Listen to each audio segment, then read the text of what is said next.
In this talk, I'd like to look at the role of new versus old fascial plane blocks in hip surgery. And there are four techniques that I'd like to discuss here. The OG of fascial plane blocks for hip surgery is the fascia iliaca block, which is really just a proxy for a femoral nerve block. Stacked against this, we have the PENG block, the Quadratus lumborum or QL block, and the lumbar erector spinae plane or ESP block. The fascia iliaca block was described in the pre-ultrasound era as a safer and simpler alternative to a femoral nerve block. The landmarks kept you far away from the femoral nerve, and there was no need for fancy equipment.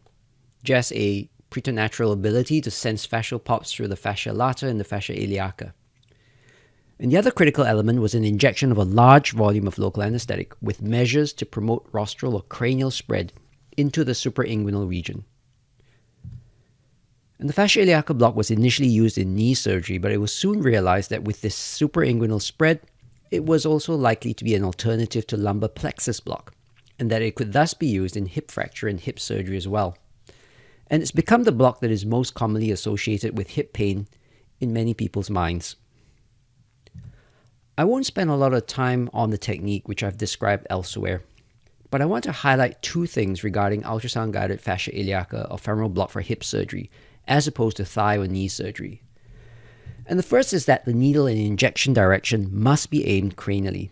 It's essential that we obtain suprainguinal spread of local anesthetic, as these are where the articular branches to the hip joint from the lumbar plexus have their origin, and where they run under fascia iliaca.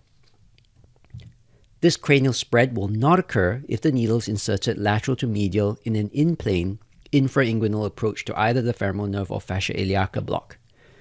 And studies that have used this approach usually report disappointing results in terms of benefit for hip pain. The suprainguinal fascia iliaca, or SI-FI block, can be achieved in three ways. First, place the probe away from the femoral nerve, close to the ASIS in a longitudinal orientation, to obtain what's called a bow tie view of the inguinal ligament and the muscle groups on either side. The needle is inserted at an infrainguinal skin puncture site and advanced in plane into a suprainguinal location under fascia iliaca. The second option is to perform a high-volume, out-of-plane femoral nerve block. Image the femoral nerve in a transverse view, and starting again with an infrainguinal skin insertion site, pierce the fascia iliaca lateral to the femoral nerve, and then advance the needle under the inguinal ligament into a suprainguinal location. This is my personal preferred approach, as I find it easier to enter and open up the space under fascia iliaca when I'm inserting next to the nerve. It does, however, require that you are comfortable with out-of-plane needle approaches. Finally, the needle can be inserted directly in the suprainguinal region, as described by the group from Duke University. The iliacus muscle is visualized where it lies under transversus abdominis, and the needle tip is placed under the fascia iliaca. The probe position is very similar to that used for an ilioinguinal nerve block. An out-of-plane needle approach was described, but you could probably modify for an in-plane approach. This technique has not been systematically studied in the literature and remains somewhat underappreciated. The second thing to mention is that because the femoral nerve is the ultimate target, even when performing a fascia iliaca block, some degree of quadriceps weakness should be expected and is often observed. While the degree to which this occurs depends on how closely you deposit local anesthetic next to the femoral nerve, it does remain the main disadvantage of the femoral or the fascia iliaca block compared to the other techniques that we're going to discuss. Turning to the newer fascial plane blocks now, the PENG block is essentially an ultrasound-guided periarticular block that targets articular branches of the hip joints originating from the lumbar plexus. And it's thus ideally suited to painful conditions that involve the intracapsular region of the hip joint. However, in large volumes, local anesthetic does appear to also spread to the iliopsoas muscle, and it may also then help if there is spasm contributing to the pain. This intramuscular spread is something to be aware of though, as local anesthetic can also spread more superficially towards the femoral nerve. This is particularly likely if you withdraw the needle tip off the bone when injecting. And this often happens because the injection pressures are really high when trying to inject under the iliofemoral ligament. It does help to have an assistant with strong hands, but one must avoid the temptation to withdraw the needle too much. More importantly, during injection, observe very carefully for local anesthetic spread that appears to be traveling upwards through the muscle towards the femoral nerve. If you want to avoid motor block at all costs, for example, in a patient expected to walk the same day and go home, I advise that you either try to drill down under the iliofemoral ligament to get the spread contained, or abandon the block without necessarily completing the full volume of injection. This inadvertent spread through the iliopsoas is likely what explains the fact that quadriceps weakness is observed in most studies of the PENG block, although usually, but not always, to a lesser extent than the femoral nerve or fascia iliaca block. Now, the investigators may not have been as vigilant for intramuscular spread, or, in the interest of adhering to study protocol, injected the full volume anyway. In some settings, quadriceps weakness won't matter, for example, in preoperative hip fracture analgesia, so this consideration won't always apply.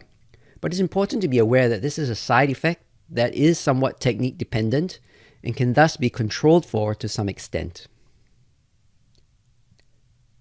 The lumbar ESP block and quadratus lumborum block are closely related in my opinion.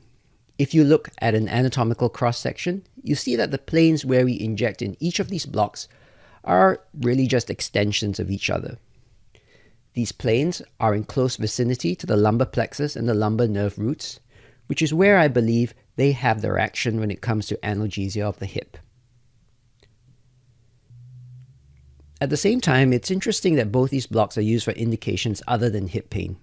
The lumbar ESP block is used with great success in lumbar back pain and spine surgery, which is not surprising given that local anesthetic is deposited into the region where the dorsal rami run. The QL block is in vogue as a block for flank and lower abdominal surgery, and this volunteer study has shown cutaneous sensory block of the relevant nerve roots, most consistently between T10 and L1. So it does seem to provide relevant cutaneous blockade for the hip region, whether you do the QL block at L2 or L4. It would seem logical based on the desired target that the anterior QL block should be the variant of choice rather than, say, the lateral QL block.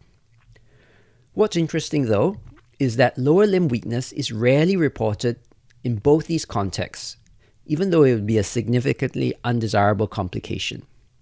So you might wonder if they can really be having any effect on the lumbar roots and plexus. But the answer, I think, lies in the phenomenon again of differential sensory block that manifests when we do these indirect blocks. Just enough local anesthetic is reaching the target site, which is in this case the lumbar nerve roots, to provide C-fiber and nociceptive blockade, while largely sparing motor function most of the time. It may be useful to also ponder the fact that these blocks may be working in somewhat different ways to provide hip analgesia, because it raises the possibility of using combinations of these blocks to provide more complete analgesia, or in some cases even anesthesia. It's actually very difficult to pick a single ideal block for all hip surgery, especially one that will consistently provide great analgesia. And this is because hip innervation is complex, and hip surgery and hip pain are a heterogeneous group of conditions. The QR code here links to a lecture at last year's RA-UK meeting where I discuss this at more length. Briefly though, pain after trauma to the hip is not just from the joint or even the skin, but involves muscles and their associated fascia and ligaments. So we need to think in some settings about blocking the so-called motor nerves that carry sensory afferents from these musculoskeletal structures. Furthermore, there are a lot of different nerves involved in innervating the hip region, and some or all of them may play a part in the generation of pain. No single peripheral block can thus be expected to cover them all. We're also dealing with different patients depending on context, and each of these groups is going to have different pain trajectories and experiences. Finally, there are different injuries and surgeries that we may be dealing with. These are the three commonest scenarios that most of us will encounter, and I'll try to provide some guidance for clinical practice based on the current literature. So gone are the days when lumbar epidural analgesia and lumbar plexus blocks were the recommended options for elective total hip arthroplasty. And this has been driven by advances in surgical care and an increasing emphasis on enhanced recovery and day case hip replacements, which have been shown to be both safe and highly feasible. This means that early mobilization and avoiding motor block have both become priorities in anesthesia care. In my clinical experience, pain after total hip arthroplasty is not actually that severe.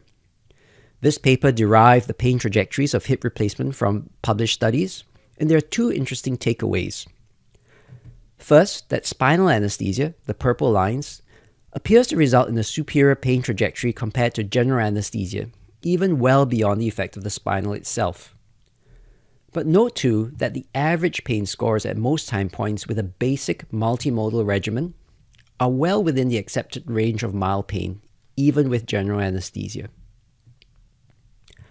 Having said that, if a general anesthetic is administered, there could be some benefit from performing a block, mainly to prevent an early peak in postoperative pain scores.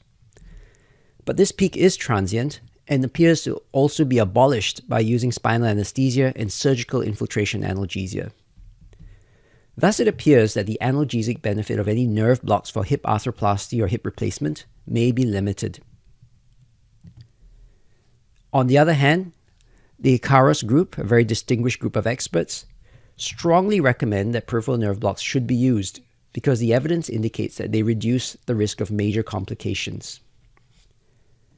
Here I've extracted the complications for which a significant risk reduction was found, and I've arranged them by the risk or the incidence in the control group, because I think what we should be concerned about are the more common complications when we're thinking about clinical significance. For example, thromboembolism isn't really a concern given that modern regimens emphasize early ambulation and routine anticoagulation, so the risk reduction may not be that clinically significant. Where it looks, though, like peripheral nerve blocks may have the biggest impact is a reduction in respiratory failure and in delirium. This would seem a compelling case for blocks, but if we assume that these effects are due to better pain control, opioid sparing, and minimization of opioid side effects, then I don't think it's clear yet if these advantages would be seen with routine use of spinal anesthesia and effective surgical local infiltration analgesia. However, if your surgeons don't do local infiltration and you are not doing spinal anesthesia, a peripheral nerve block is a reasonable choice. The question is, which one? I think that given the modern emphasis on early ambulation, it should be a motor-sparing technique, and this rules out femoral nerve blocks and fascia iliaca blocks. There is evidence that the PENG block is as effective, and it appears to be more motor-sparing, although not, as I've said, zero. Now, early small retrospective studies were quite encouraging for benefit of the PENG block, even in the presence of surgical local infiltration. But given that it is a periarticular block, how does the PENG really compare to local infiltration analgesia? This Chinese RCT looked at the effect of adding a PENG block to LIA, and they were only able to show a reduction on the highest pain score experienced during the PACU stay. All other analgesic outcomes were similar, suggesting that there is no longer-term benefit to the additional PENG block. Note, however, that the patients received general anesthesia, which might explain the relatively high pain scores seen in the LIA-only group in PACU. A second Korean RCT compared PENG versus LIA, but an important difference here is that patients received spinal anesthesia, which we've seen as an important confounder to consider when evaluating the literature. Patients also received intrathecal morphine in a dose of 100 micrograms. They were unable to demonstrate non-inferiority of the PENG block based on resting pain scores at all time points up to 24 hours, as the 95% confidence interval for the difference crossed their pre-specified non-inferiority margin of 1. And they did not observe any other significant differences in any of the other outcomes. So I personally think it remains uncertain whether a PENG block adds anything to a regimen of a spinal anesthetic with low-dose intrathecal morphine and good surgical local infiltration when it comes to hip replacement surgery. What about lumbar ESP blocks? We have this RCT from a private practice in Australia which looked at the addition of a single injection L3 ESP block to a very comprehensive multimodal analgesic regimen that did include surgical infiltration analgesia. Perhaps not surprisingly, the ESP block in this context produced no difference in pain scores or the quality of recovery score at 24 hours, or even the ability to mobilize. It is, however, reassuring to note that motor block was not an issue, even in the active treatment group.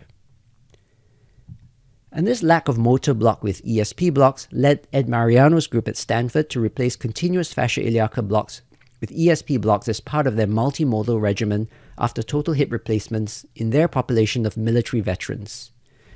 Note that their surgeons do not perform infiltration analgesia. Now, the impetus for this change was the motor block experience with fascia iliaca catheters. And this retrospective cohort study looked at the 6-month periods either side of the change in practice. ESP catheters were inserted at T10 to 11 rather than at the lumbar transverse process, and then threaded quarterly 3 to 5 centimeters. The ESP catheter infusions were run continuously, while the fascia iliaca catheter infusions were stopped each morning until the last physio session for the day was complete. The pain scores and opiate consumptions in both groups were similar, but ESP patients were able to ambulate further on postoperative days 1 and 2. This highlights the advantage of the indirect nature of the lumbar ESP block with regards to local anesthetic deposition and the differential block that results. This seems to provide analgesia without motor block and has efficacy that is comparable to the fascia iliaca block. The group at University of California, San Francisco has also explored continuous ESP blocks as an alternative to continuous lumbar plexus blocks for revision total hip arthroplasties. Again, their surgeons were not performing local infiltration analgesia. They found no significant difference in opiate consumption or pain scores in the 2 24-hour time periods following surgery. Continuous lumbar ESP blocks therefore appear to offer comparable benefit to lumbar plexus blocks, and has the advantage of being a safer and simpler alternative, especially if you consider that there were 4 patients during the study period who had technically unsuccessful lumbar plexus blocks. So in summary, I would say that if you do a spinal anesthetic and your surgeons perform local infiltration analgesia, there is perhaps little advantage to doing any peripheral nerve block. But in the absence of surgical infiltration, a single injection PENG block is a good choice. And if a continuous block is called for, lumbar ESP blocks are excellent motor-sparing alternatives to fascia iliaca or even lumbar plexus blocks.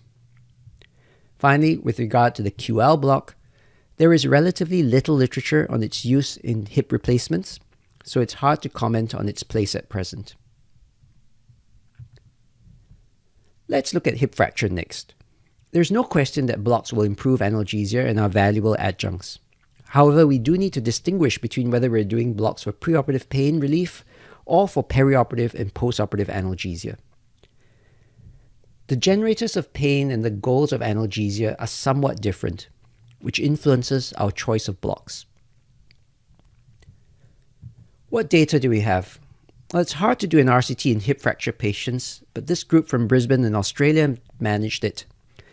They randomized patients to receive either a PENG or a femoral nerve block, but the other elements of the anesthetic were not standardized.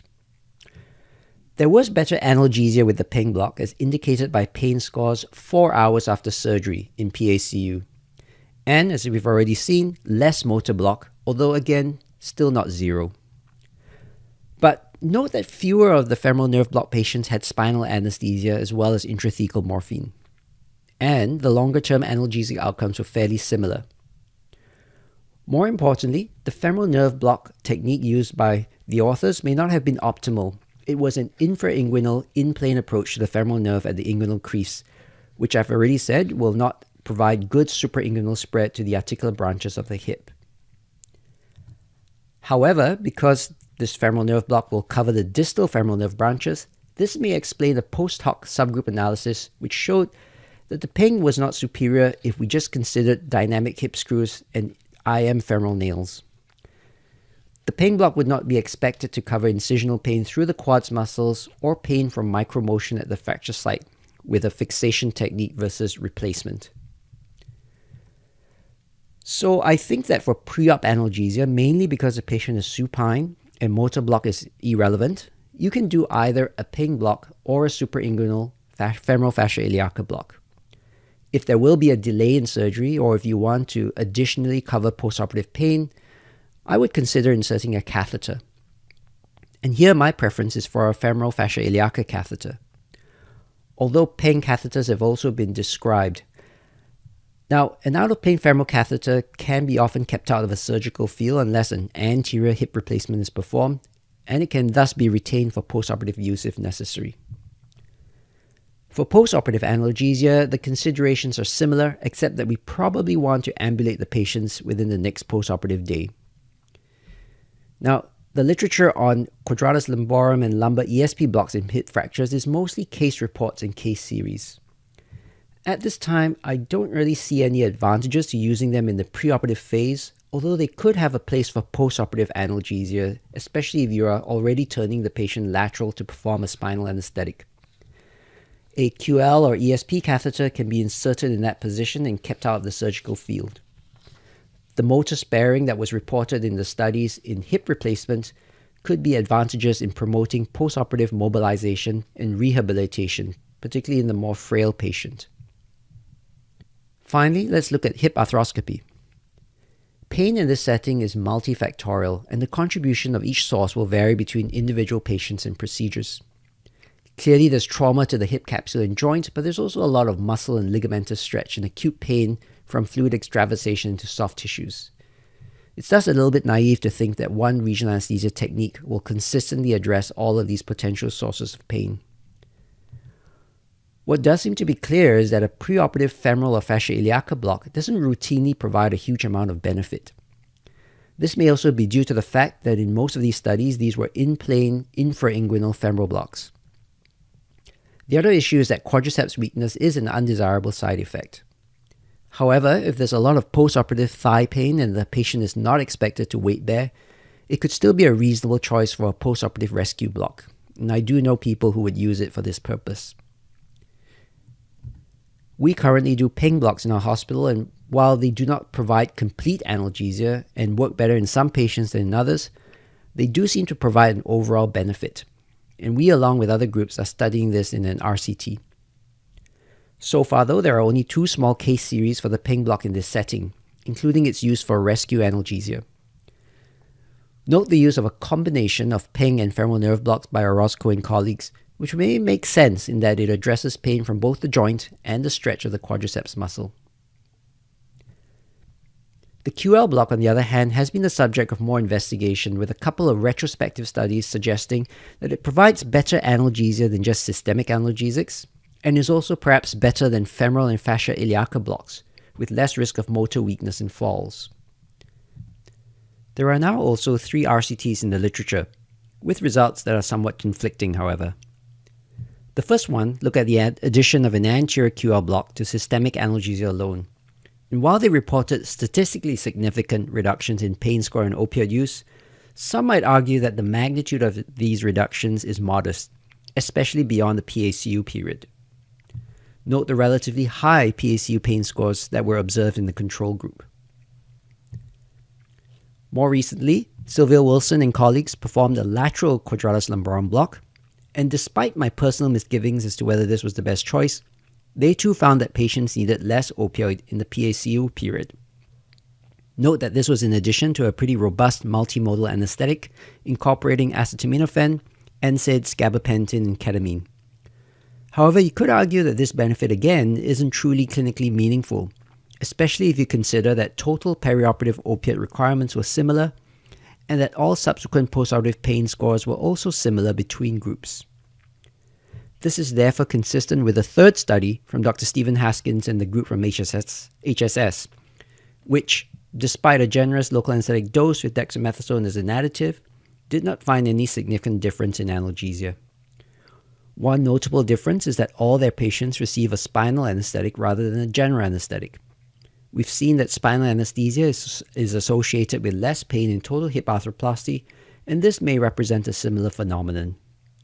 One possibility is that superior muscle relaxation with spinal anesthesia may have reduced the amount of musculoskeletal pain from the traction associated with hip arthroscopy, especially as their control group had PACU pain scores in the range of 4 to 10 versus the 7 to 10 reported by Yuan and colleagues.